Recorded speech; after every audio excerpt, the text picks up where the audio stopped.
Hey y'all, Pink Lady here. Welcome back to another episode of Bet on Yourself, Sis. And thank you so much for allowing me to be in your ears.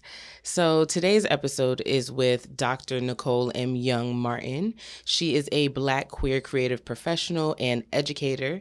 She is a proud native Detroiter, and now she resides in New England. She is a writer, producer, podcaster. She's the host of Black Writers Read, and in this episode, she talks about all the amazing things she does. In this episode, we also talk about balancing the work that pays you with the work that you're passionate about, the power of saying no. We talk about legacy and identity in entrepreneurship. We talk about building community and personal branding, navigating that expert label and the challenges that can come with it. We talk about planning for change and transition in business. And my favorite part is how Nicole shouts out so many different queer Black women entrepreneurs that you can follow. So I know you will enjoy this episode.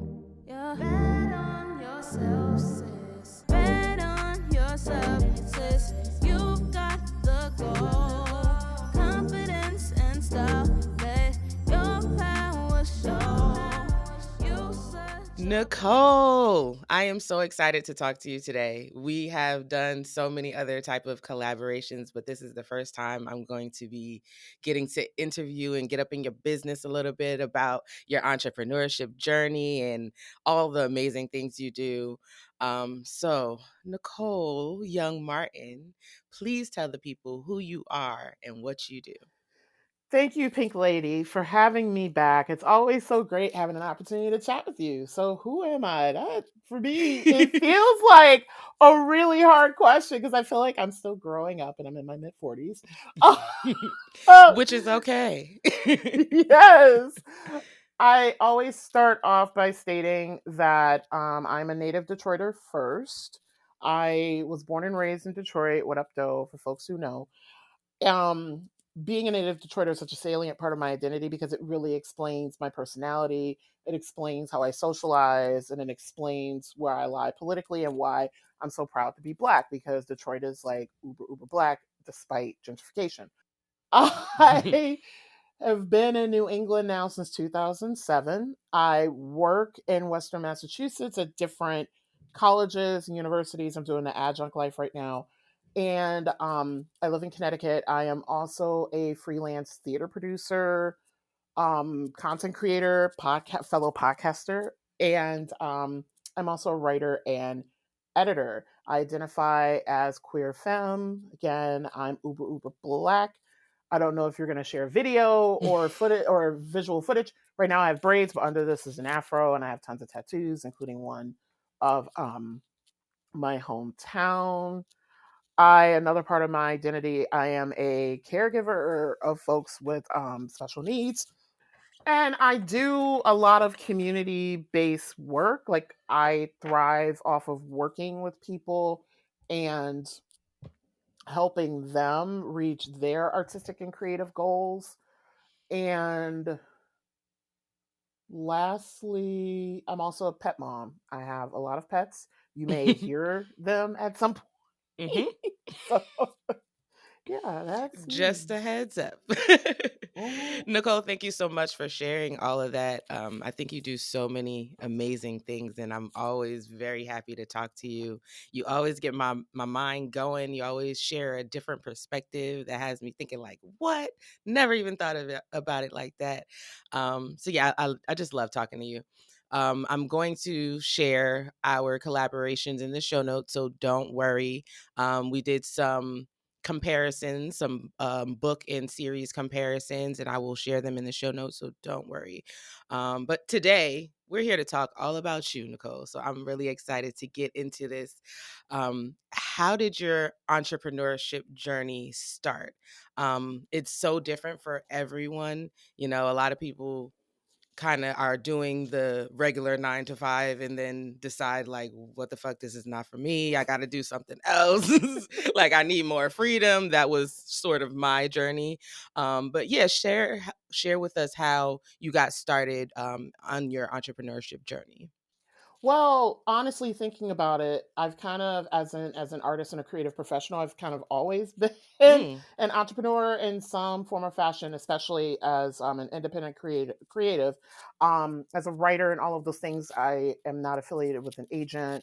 I don't have a manager, and I don't have a separate publicist. So I've already kind of been doing that work as an entrepreneur, even when I've always held down a full time job. And that means like whenever I've written projects like plays or poetry or produced theater, I'm doing all of it on my own, including finding ways to get the work published, finding ways to get the work out there. But yeah. officially, I've become 100% freelance as of July of 2024, as I was laid off from my full time job. I was initially going to apply for the full time work. I was working full time for the past like 15 years in a myriad of positions, mainly in the nonprofit sector for higher education, um, foundations, philanthropy, and arts education organizations. I got really burnt out by the nonprofit industrial complex, which Mm. that's a whole other podcast episode, which includes they milk people for a lot of things without really giving a lot in return, Mm. including horrible pay. You work a lot, you work a lot, you work a lot, you work a lot. And there was a lot of mental abuse. There was a lot going on and like Yeah. power struggles and all those things. And when I got laid off, I said to myself, I really want more control of my time because I get sick and tired of working jobs where I worked 80 plus hours a Mm. week. I had no control over anything. Like even after supposed to be done with work, I wouldn't say it was a 9 to 5 because I worked a lot of times 11 to 9 and all those things. Mm. And because of the different industries I was in. And I could never be off the clock because Mm. I always had to answer emails. I always had to answer the phone. I always had to be readily accessible. Yeah. And then when I worked in higher education, given that I worked in student affairs for a while, I always had to be on, including this whole concept of being on call, which I absolutely hated and having to beg and plead for the time off that I earned. I Mm. got like sick and tired of getting rejected for vacations. And then when I was getting ready to leave jobs, they say that you're supposed to get all of your vacation. This might be too much information, but you're supposed to get all of your paid time off paid out in your last check. And I've had to fight to even get paid out for that. And I'm Mm. like, you know what? I'm tired. Yes, I don't have benefits right now, but and I'm juggling a lot right now and I'm learning how to juggle all of that, but I love the freedom of my time. So, in the realms of freelancing, so I'm currently an adjunct faculty. So, for folks who don't know that lane, most colleges and universities, most faculty are adjunct, and that means you're part time, contracted per class, per semester. You make like I think you get like a flat fee for the semester, and whenever you're not working, you're not paid. Um, what I like about the adjunct schedule, even though I go months without getting paid. Um, and I don't, at some of my institutions, I don't have a voice in what happens in the environment. Some I do because I'm unionized at some of my places because of just how the structure of some public institutions work. Mm. I love being able to say no. Like they'll be like, "Do you want to do this meeting?" No. "Do you want it to do you want to teach this class?" No. "When do you want to teach?" Here's my schedule. Mhm. So I like having that flexibility, but also given my family circumstances, I really need that flexibility.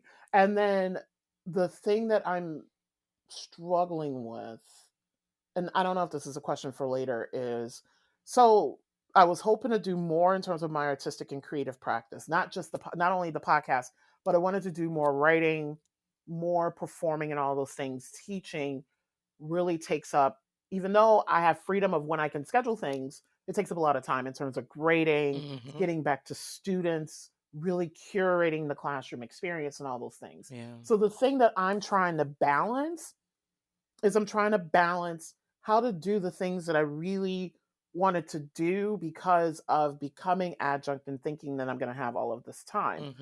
Mm-hmm. I did recently get hired for a really, really cool, which I will share at some point. I can't go into too much right now. A really, really cool theater project where I'm producing a play that will be written about a particular historical site here in New England. I also work as a freelance editor. Last year, I edited an anthology. I also recently I'm working with someone on assisting them on writing their book. Actually several people I'm doing that with.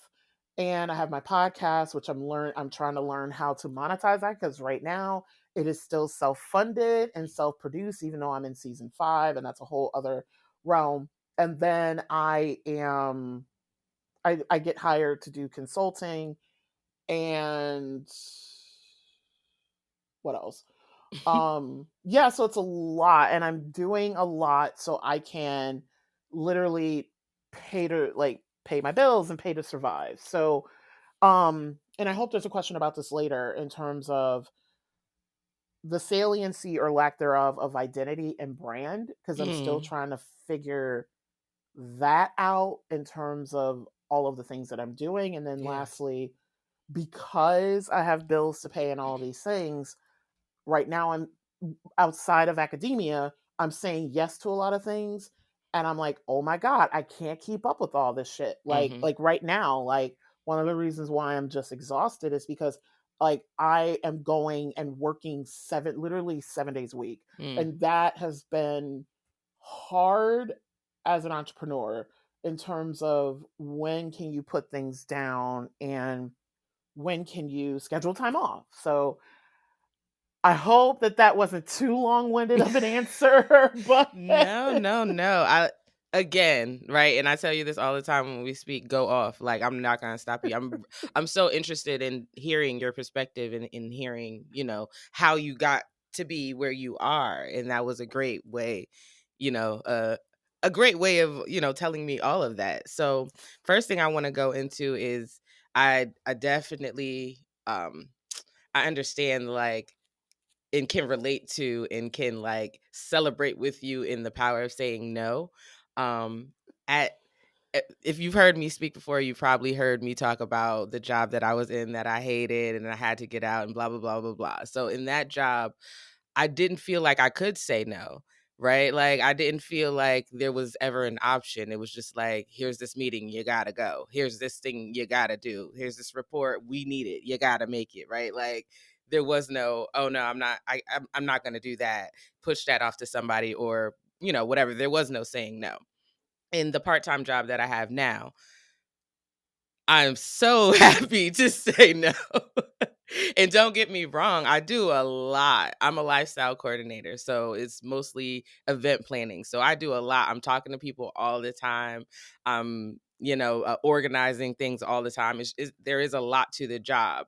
And I do get to be creative, which is what I love. I get to like do create flyers, I get to do graphics, I get to create like seating charts and things like that. I get to speak to a lot of performers and think like so I really enjoy the job. So when I can say no, when it's something that's like either not my job or they want me to do something a little extra. Like they're asking me to come in on the third. They asked me to come into work today, and I'm like, absolutely not. Like, I don't work on Thursdays. Okay, I came in and did a half a day for y'all on Monday, and now y'all just asking for too much. So now I got to put up those big boundaries. But it feels good, to be like, absolutely not. But know that when I go back to work, next week, I'll be fine. Y'all don't feel any type of way. Like y'all are not going to try to take it out on me because I said no. There won't be any revenge or anything like that. Like there's a freedom in that. And I absolutely, I celebrate that with you totally. And I also understand the like when I was in that job, the job that I was miserable in, I always had some other type of part-time job. So I was always working full-time and then part-time on like the creative things. So for example, I worked at a dance school. I stage managed for plays. Like I did other type of creative things that I really enjoyed doing. And that's the only way I really got to do those things. The pay was shit. Like I'm not I'm not gonna say I was, getting paid good money to do them. I was not. That's why I had to keep my full-time job so that I could pay my bills and I could live in New Jersey, right? So I totally I can relate to a lot of the things you were saying. Um, but for me, like entrepreneurship was never on my mind. Building a Mm. business for myself never was on my mind until until I got into podcasting and I'm like, oh, this is something I enjoy doing. This is something I can make money doing, right? Like, wow, I can put those things together. Like I never knew that. So it was like a great light bulb moment, I guess, for me, an aha moment, like, oh wow, I can do something I enjoy and get paid for it too. And not get paid shit money, right? Like I can actually set my prices and things like that. So there's a freedom in that too. And I totally understand. So thank you for bringing that up.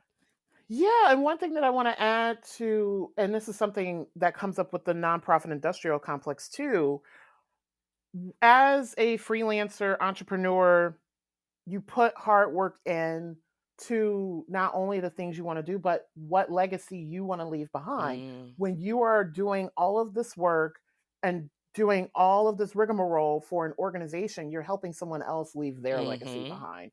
Because in Mm-hmm. the nonprofit sector, many nonprofits start because one person had a dream and they wanted to funnel that work through a nonprofit so that they can generate income through grants and all those things. It's a whole other conversation. And also say, like, they're fitting, like, solving a community need. I'm also Mm-hmm. on several boards of directors for different nonprofits, and I've been on boards for organizations that just started, and then we saw the founding director leave.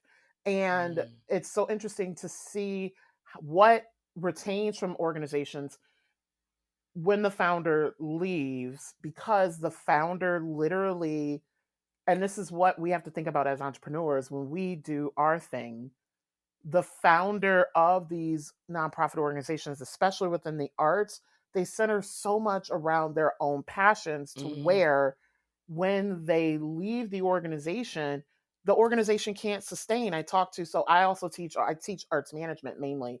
And I talk to my students and I say, this is one of the reasons why many nonprofit arts organizations close and don't sustain themselves after the founder leaves, because the organization necessarily, yes, it was created to as a public good and all this other shit, what they say nonprofits do, but it mm-hmm. was literally created because somebody had a passion project that they wanted to get funded. Yep. And so Yeah. one of the things, and this goes into like me thinking about my brand and my identity as an entrepreneur, I'm like, I am the organization now. And what is the legacy I want to leave behind Yeah. through the work that I do, rather than it being I'm helping someone else live their legacy and I'm helping someone else build their platform. I'm not gonna lie, the nonprofit sector, there's a lot of capitalism that Mm-hmm. happens there too.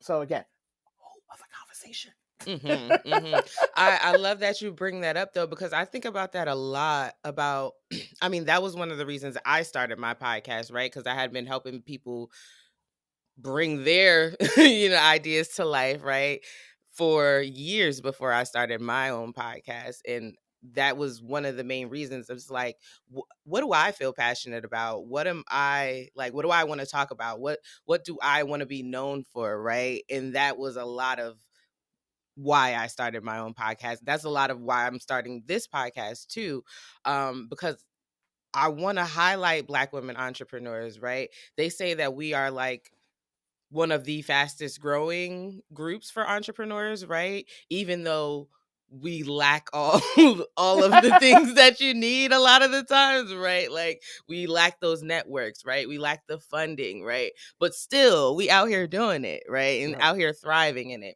So I really think that's important. And when I think about like the legacy that I want to leave. What are people going to be what are people going to be saying about like Pink Lady Productions once I'm gone, right?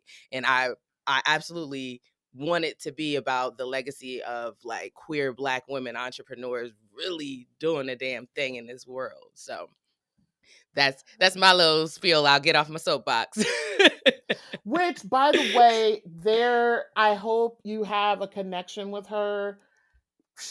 I think she's a really big name. I hope Okay. that you'll be able to book her for your podcast if you have not yet. Tell me. A queer Black entrepreneur that I follow and I've followed for a long time. And I love seeing how her brand manifests through her work is Mm. Danielle Moody. I don't know Mm. if you know her work at all. So No. she's mainly in the journalism sphere. She has several podcasts, including Democracy Ish. I actually heard of her over a decade ago. She was on Melissa Harris Perry's show on MSNBC a lot as a commentator. Um, I believe she's based in Brooklyn, but and I don't know her personally, but Mm-hmm. just looking at her brand, and I don't want to say what her brand is, but from what I'm seeing, what her brand is, who she wants to be as an entrepreneur, and and what legacy she wants to leave behind. Like Yeah. I think she really sets the model. Yeah. Really, I admire her so much. I've had a chance to Zoom with her a couple of times over the years, but I don't know her personally. But she is phenomenal. Hey y'all, Pink Lady here with some really, really exciting news. So here we go. Bet on Yourself, Sis has been selected as one of only 10 podcasts. That's right, I said 10 podcasts to be featured at Banji Boombox's podcast Village. And that's happening on Sunday, August 3rd at Buckhead Art and Company in Atlanta, Georgia. This is a live listening experience featuring powerful podcasts from across the country, and I'm so honored to be a part of it. So if you're in the Atlanta area, go ahead out and join a night of real talk, creative vibes, and true community connection. The evening includes a silent disco featuring DJ Mary Mack and DJ Tony K, a music podcast plus sound design panel with experts like TK Dukes, Jasmine Ben Ward, and more. They'll be diving into music licensing, Creative Commons, and podcast strategy. And to close out the evening, there will be a live performance from Billboard Top 100 R&B icon Sherry Dennis, hosted by Kia Barnes and DJ Liquid. The event is completely free.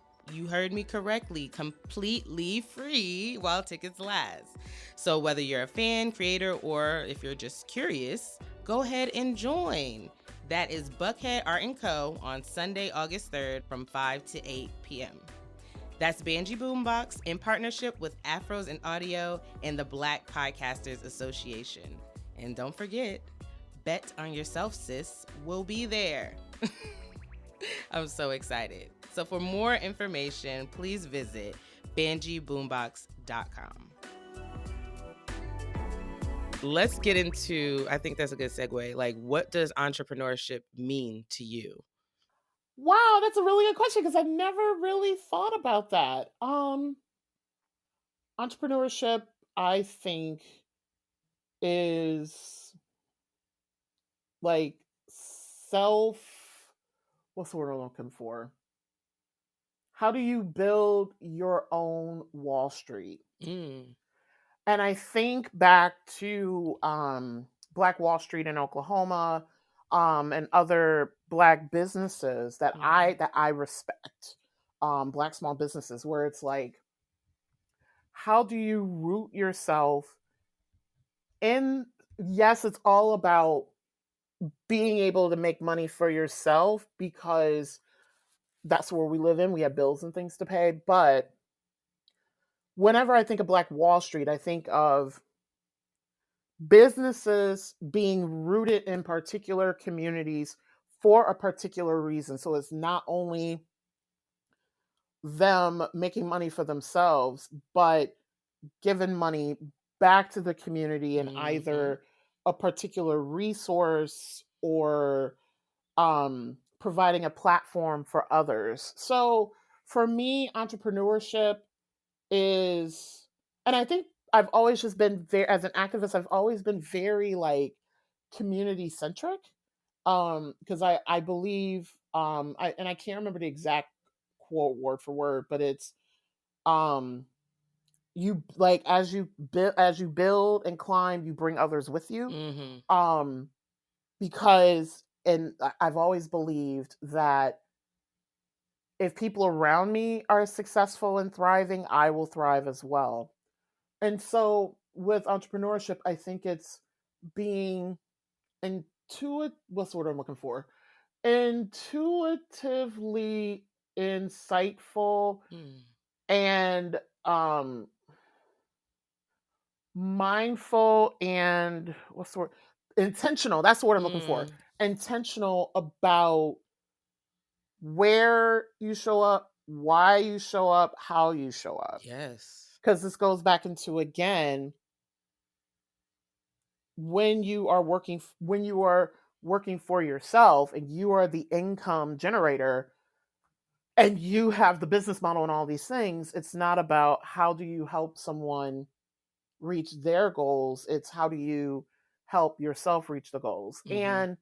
And I don't know, I've just noticed with BIPOC communities and BIPOC businesses, especially some of the ones that I'm thinking of, BIPOC entrepreneurs and BIPOC small businesses, it's never, well, I'm going to back up because I know of like white women business owners who are very much community centered. Okay. Um, I think it's literally how do we find ways to thrive? And then Mm. also, I think with entrepreneurship, the other thing that I have been exploring is how, yes, it's a both and. It's like, and a yes and. It's like, how do I have a particular brand and identity as an entrepreneur, but also how am I Nicole? Because one of the Mm. things I'm so glad that I don't have anymore when I'm introducing myself to people, I can just be, hi, I'm Nicole, as opposed to, hi, I'm Nicole, I do this thing for a living, or I Mm. work for this place for a living. So Mm-hmm. I hope that addressed the question. Yeah. You brought up a lot of great points. I mean, especially when we're talking about like identity, right? Oh my gosh, because so much of our business is our identity. You talked about like when the like the person who created the business, can't think of the word right now, but created the nonprofit, when they leave, like it kind of crumbles because it was so much about their passion, right? Because so much of their identity was kind of tied up into it, right? And being an Mhm. entrepreneur, I totally get that. I remember I did a practice of doing business values, right? That came super easy.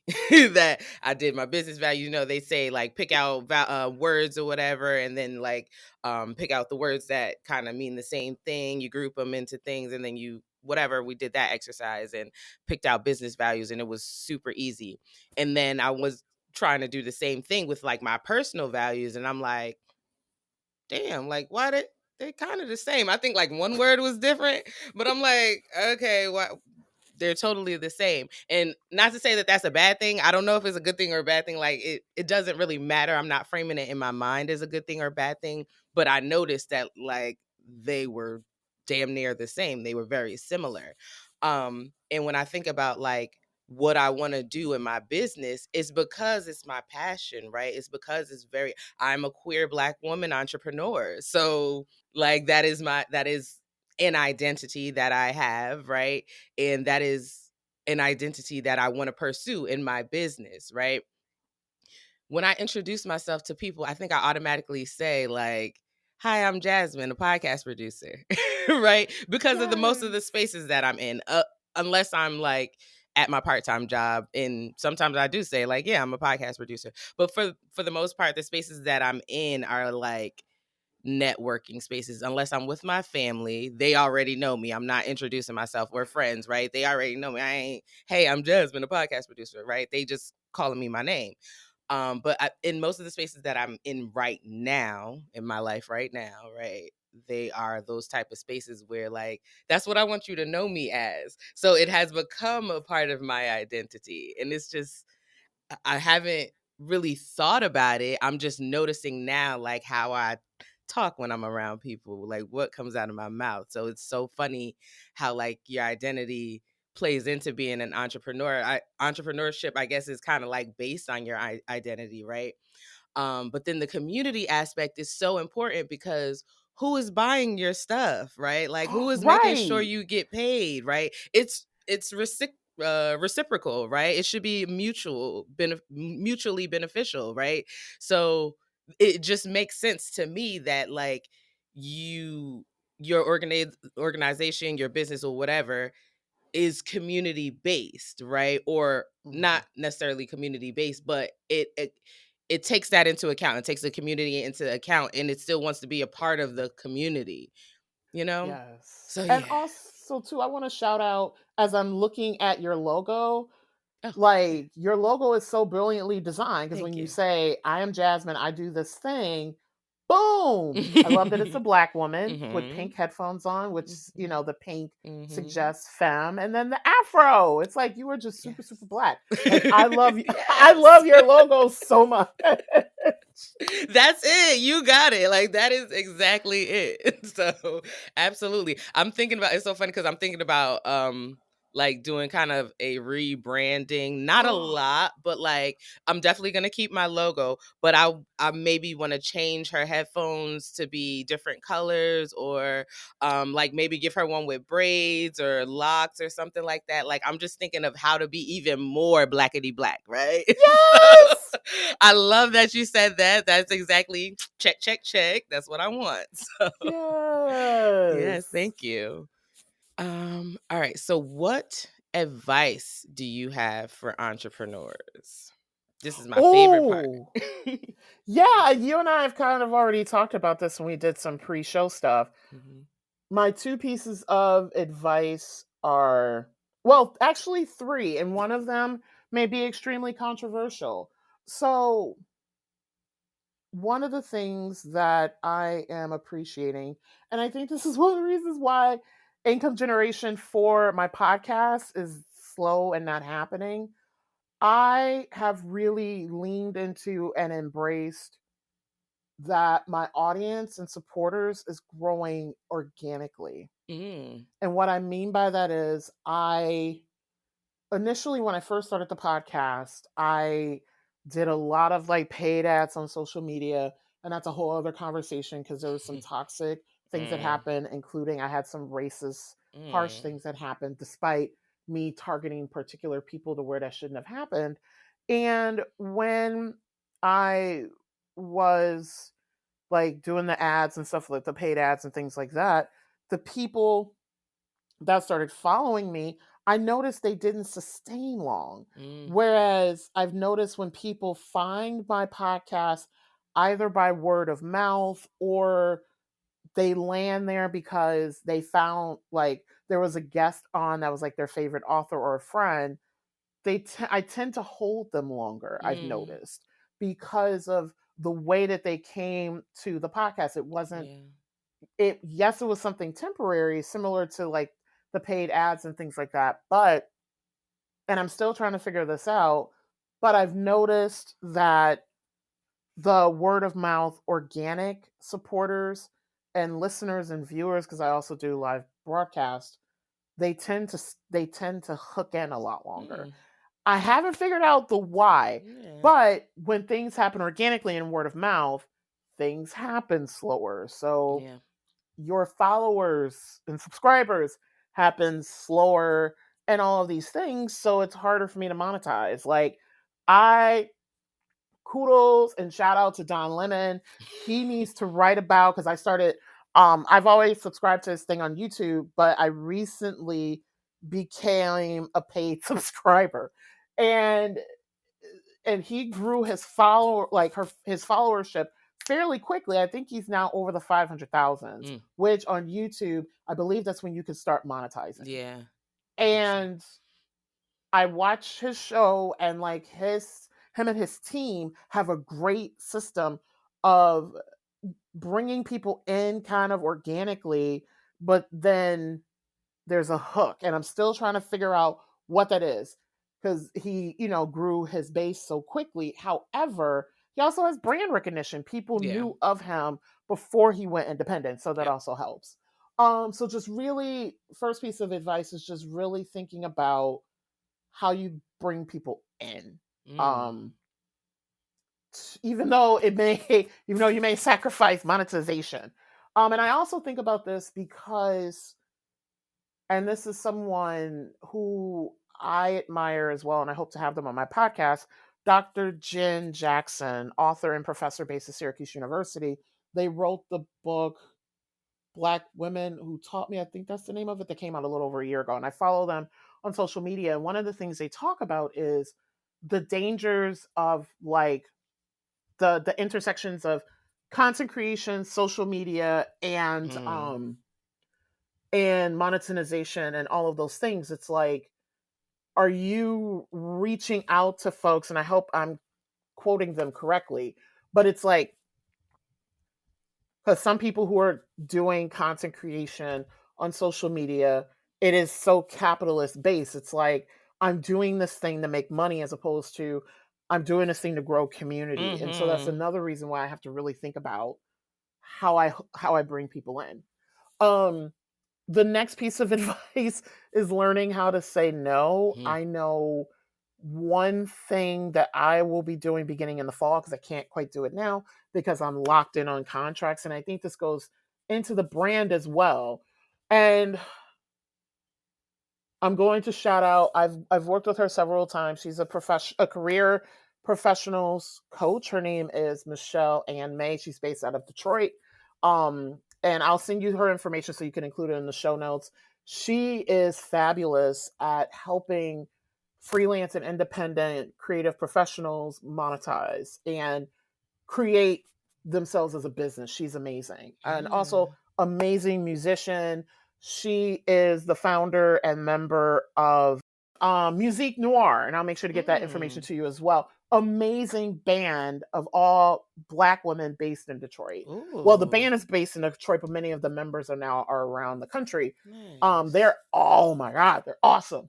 Um, and so she talked a lot about first building your like personal statement, your brand, and then whatever doesn't fall into that. And somebody else talked to me about that as well.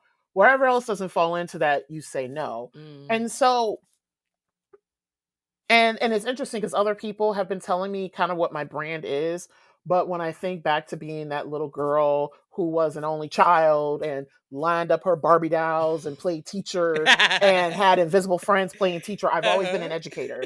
I've always been an educator first. So like everything that I'm doing now in terms of my brand is linked back to education, and it's linked back Mm. to how do you enrich communities in terms of critical thinking and all those things. Because even in my writing and my creative work, it's very centered around creative think, like critical thinking and all these things.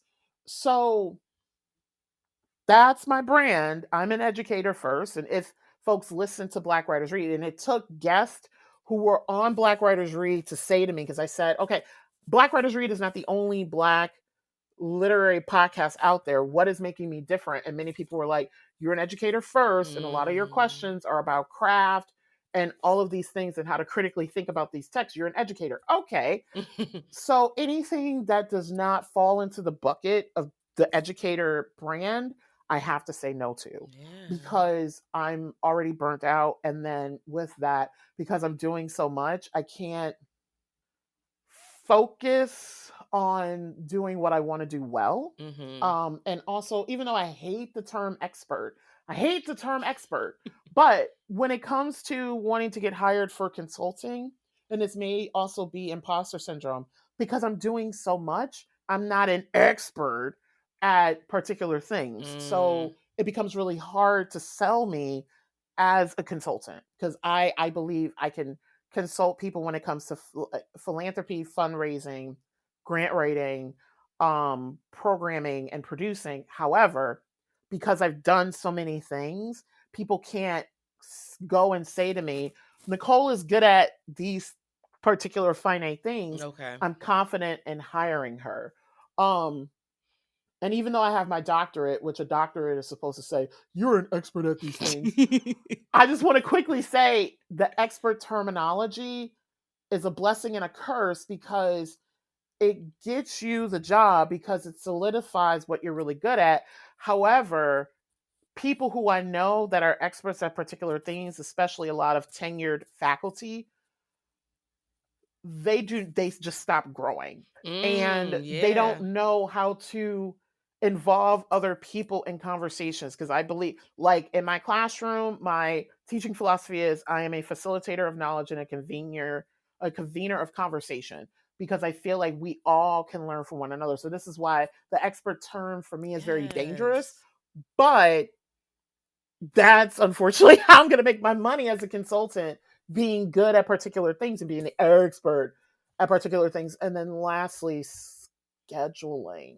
Scheduling is so hard because one of the, again, blessing and a curse, I can make my own schedule. However, when it comes to my teaching load, I have grading I have to do. I have to get back to students and all these things. Right. And I'm like grading all the damn time. And I have students who, and I don't know if it's, a Gen Z, Gen Alpha thing or whatever, but they expect a response in me. Like, I had a student the other day, what the fuck, who emailed me 5 times in a 2-hour period, and she expected an immediate response. And I'm like, email is not like social media. I am also not of your generation. 3, I have other shit I'm doing right now, so I can't get back to you. And the next they get offended when you finally email them back and say, hey, I had other stuff to do. Jasmine, your email reply, which I need to build that so I can build that boundary. When I love that email when I email you and you say, hey, these are my Pink Lady production working hours. Mm-hmm. This is when you will hear from me via email. Mm-hmm. I need to figure out how to do that. So that, because even with Black Writers Read, like I've had some publicists, which is great, who keep emailing me within 2 or 3 days. And I'm like, this isn't my full-time. I even said to somebody, I said, this isn't my full-time gig. Why did you expect a response from me within 24 hours to book a guest? So to give people not only that boundary, but also to kind of give people that peace of mind to say, oh, these are her working hours. Oh, and also with that, sorry, I don't know if you can hear them, but this is my assistant, Mocha and Naomi. My dogs. There's a delivery happening right now. They just wanted to say hi. They just want to say hi, and they feel the need to guard the castle. I love my dogs so much, but they can be a whole lot. And feel free to include this in the podcast. Yes, they're my little assistants. I love Naomi and Mocha. And I need to also find a workflow and better systems. Like there have been different platforms that are supposed to be workflow systems to help.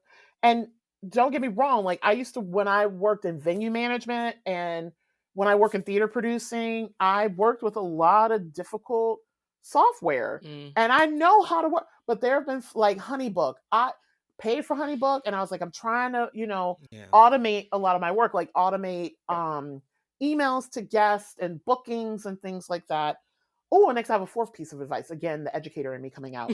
But HoneyBook is just so complex to use. And I'm like, when I get a system to use, I need it to like be, quick to learn and all these things. Yes. That's the millennial in me.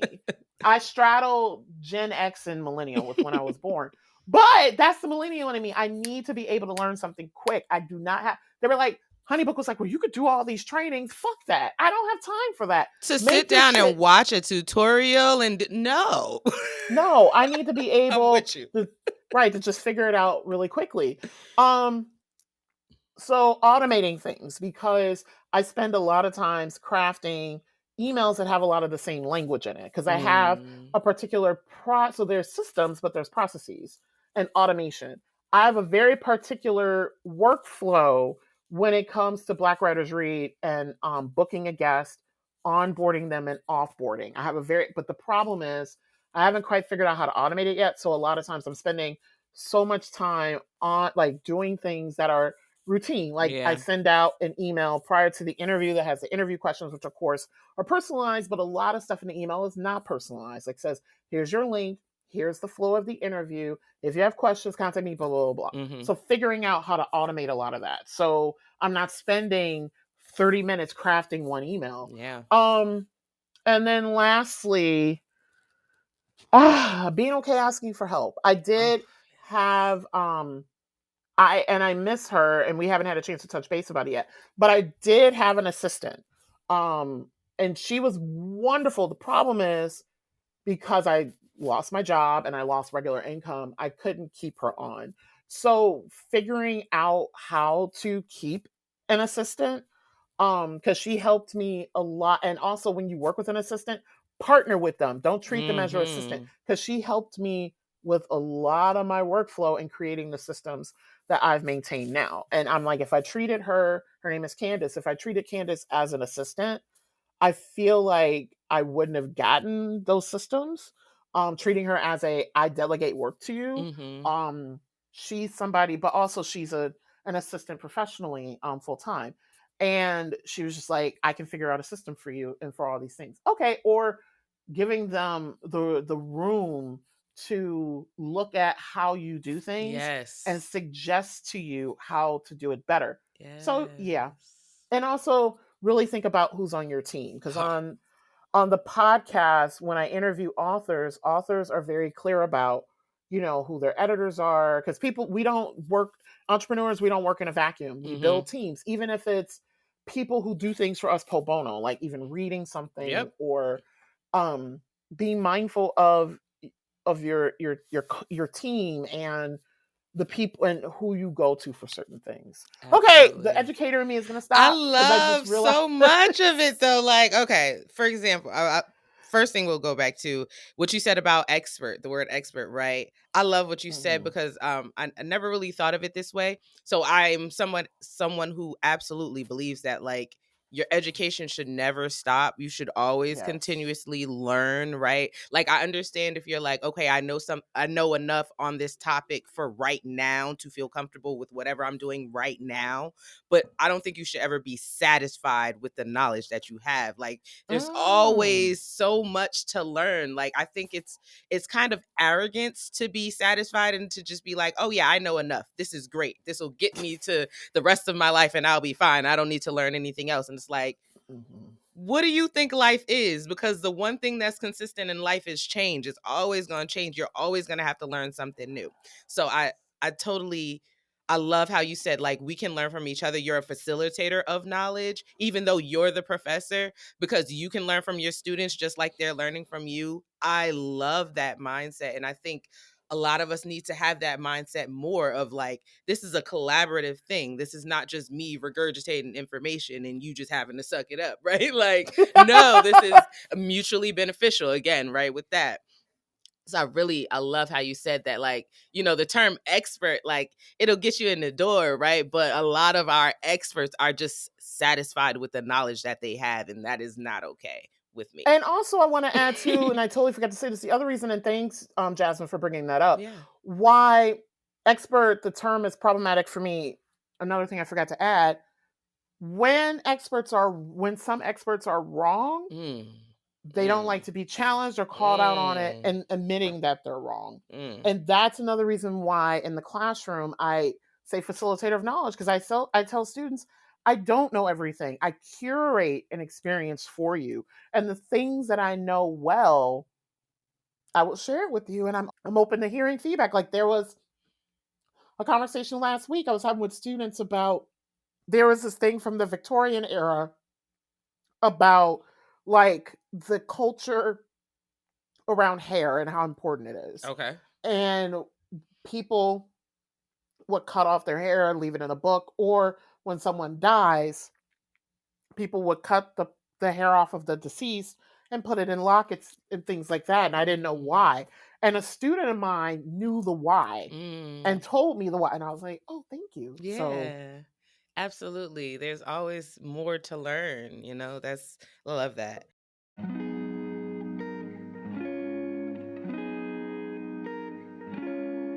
Hey y'all, Pink Lady here. I'm the host of Bet on Yourself, Sis, and I am coming to you humbly to ask you to rate the podcast on Spotify and review it on Apple Podcasts or wherever you listen. You know the algorithms, they love attention, right? They love ratings and reviews. So the more a podcast has, the more it will be suggested by the apps. So help me and Bet on Yourself, Sis, reach more Black women entrepreneurs by rating and reviewing it today.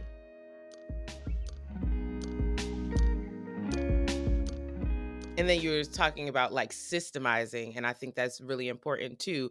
But it's not easy, and a lot of the times you learn from like something going wrong. I know a lot of the things that I have set up in my business now, I learned it the hard way, like using contracts, putting being very specific in my contracts about how I want to be contacted, adding late fees for when you pay me late, things like that. Like all of those were learned because I had somebody like try to call me at night and try to talk about podcasting. And I'm like, girl, I'm in the bed with my man. Like, you got me fucked up. Yes! Like I had those clients emailing me over and over and over, like, when are you gonna get back to me? So I created my away message. These are the days I work. These are the hours I answer emails. Like, this is Yes. most likely when I'm gonna get back to you. Right. So I had those things go wrong. And then they're like, okay, let me set this up so that people know, so that right away. Like when you email me, right away. You get that away message, like, within seconds. So right away. So if you expect anything outside of that, that's on you, not on me. Yes! And then the last thing, oh my gosh, I thought this was so brilliant. You're talking about when you have an assistant, treating them like a partner, right? And not like an assistant, right? Not just delegating tasks, and really like creating a good working environment. The first person I worked with, shout out to Erin Pompa. She was her podcast was the first podcast I ever worked on. It's no longer around. It was called the Dance Boss Podcast. But a lot of the things that I do with my clients were things that I created with her for her because she gave me the space to do it. Our first meeting was like, okay, this is how I do everything. But every other meeting was like, how can we make this better? What would you prefer? How can we make this more seamless, more streamlined, and things like that? And even the language of, like, I used to say, I work for you, I work for blah, blah, blah. And she's like, no, with, like, we work together. You work with me. That was like another aha moment of like, yeah, we do work together. Like, I am able to create things for you. You give me the space to change things, right? To make things better, to do whatever. Like, that was a great she was just a great person to work with. But it like rolls over into how I work now. When I work with my like people I contract out work to, or like I had an assistant for a little minute there too. But like I think of it as collaborating, working with you. You're helping me bring my vision to life, just like I help podcasters bring their vision to life. So yeah, I love what you said. I think that was brilliant. There is one thing if you have time, I mean, we didn't get to the hour yet. So there is one thing I did want to go back to. Yeah. Um, on one of our other calls, I can't remember which one it was, but on one of our other calls, we were talking about the person in office, and how we're doing all these DEI cuts and all these things changing. And you were saying how you were kind of grateful that you weren't in academia, or like you were before, because of how much the landscape is changing. Do you want to talk a little bit more about that? Yeah. So when I was first in higher education, I worked. So I worked in higher education in various positions, including being a graduate student with a fellowship from 2004 to 2018. And I worked staff position. So I wasn't faculty or anything like that. And I love that I worked in positions and in lanes where I could be me. That because I know some faculty, and I won't name names, but some academics that I've had on the podcast who were, well, no, they weren't tenure. They were tenure track, but they've gotten tenure.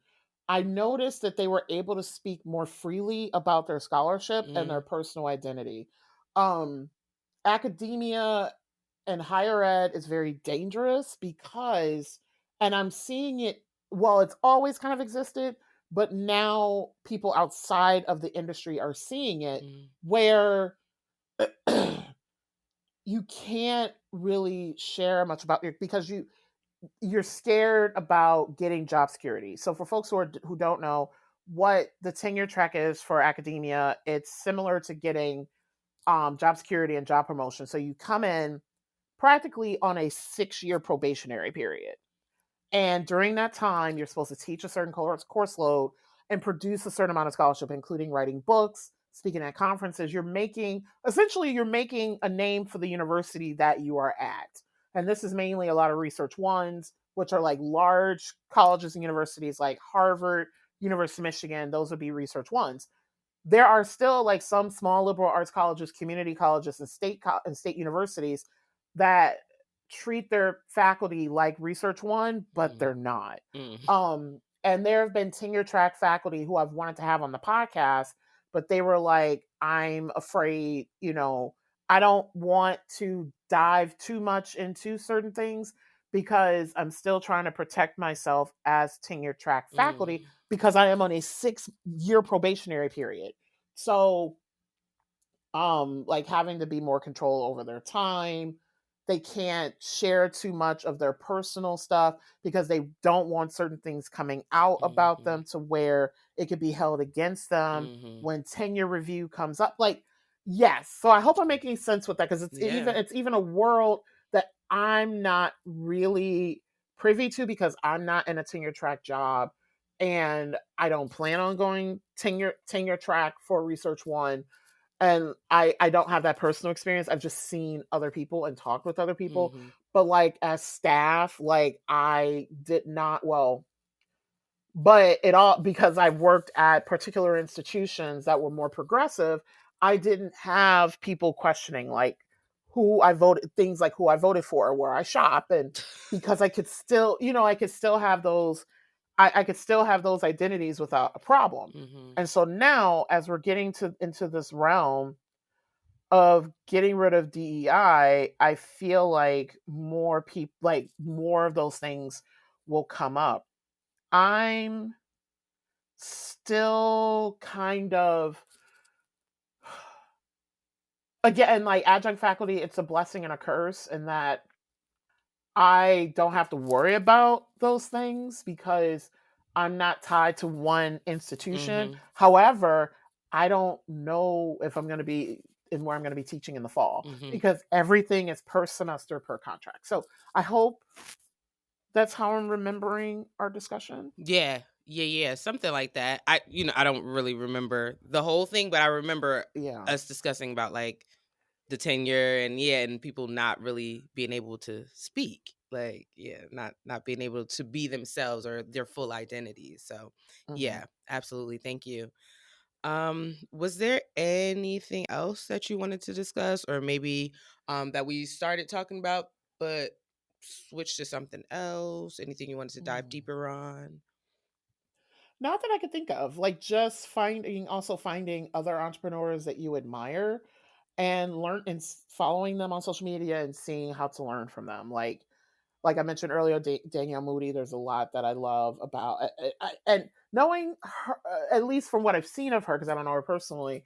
I think she's doing this with intention. Like she Mm, recently ended her woke AF podcast and she talked about the why. And that's something else too to think about as an entrepreneur when you put something down, and yeah. when you pick up something else. Like I'm already thinking about, and this is the first time I'm naming it outside of my head. When am I going to put down Black Writers Read? Because Black Writers Read is something like what Danielle did with the Woke AF podcast. The Woke AF podcast was born in a particular moment and for a particular moment. Black Writers Read was born out of a particular moment for a particular moment. I can't do that podcast my entire life. So it's like how, because it in terms of staying relevant, like yes, Black voices will always be important, but also when you put it down, you're making space for someone else to pick it up. Yep.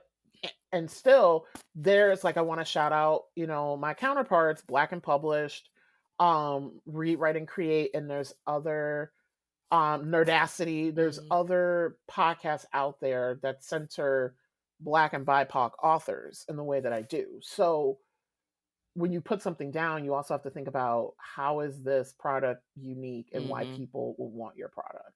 So those are two other things that I wanted to leave people with. Yeah. When being okay and also planning for when it's time to put something down.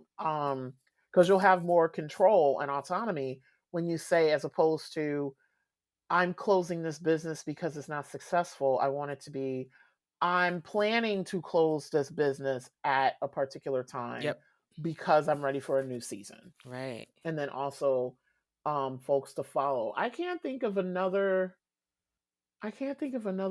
Black queer woman entrepreneur offhand who I would say to folks to follow.